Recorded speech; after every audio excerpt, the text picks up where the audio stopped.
Maria a touché terre, le deuxième ouragan sur les Caraïbes en 15 jours seulement. L'île de la Dominique a d'abord été balayée par l'œil du cyclone avec des vents de près de 300 km/h.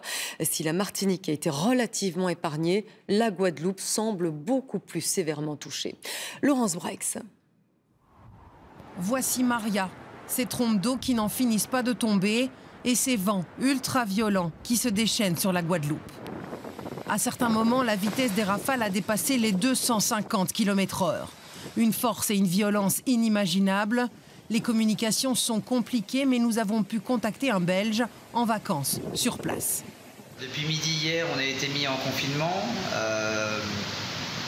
La mer a commencé à s'agiter de plus en plus et vers 20 h réellement, le vent a commencé à monter et puis on s'en commençait également à être de plus en plus soutenu. Comme vous pouvez voir, encore maintenant, à 9h30 du matin, les pluies sont toujours bien là, le vent souffle toujours bien.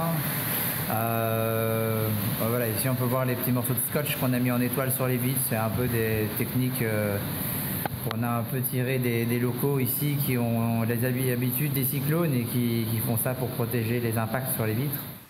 Pas question de sortir immédiatement. Si le vent commence à faiblir, les pluies, elles, continueront pendant de longues heures. Les inondations pourraient être gigantesques. Impossible de faire le moindre bilan. Pour l'instant, la situation évolue encore d'heure en heure et la trajectoire du cyclone reste très difficile à prédire. On a eu une variation jusqu'à 50 km en une heure, ce qui est important. Pour simplement vous donner un ordre d'idée, ça donne des effets de près de 100 km/h de vent de différentiel en plus ou en moins. Ce qui évidemment, vous l'imaginez, change absolument la donne lorsqu'il atterrit sur une zone habitée. Ce que l'on sait, c'est que l'œil de l'ouragan, sa partie la plus active, a frappé de plein fouet les 72 000 habitants de l'île de la Dominique, au sud de la Guadeloupe. Le pire est à craindre là-bas. Maria se dirige maintenant vers Puerto Rico, où les habitants tentent de se calfeutrer en attendant son arrivée.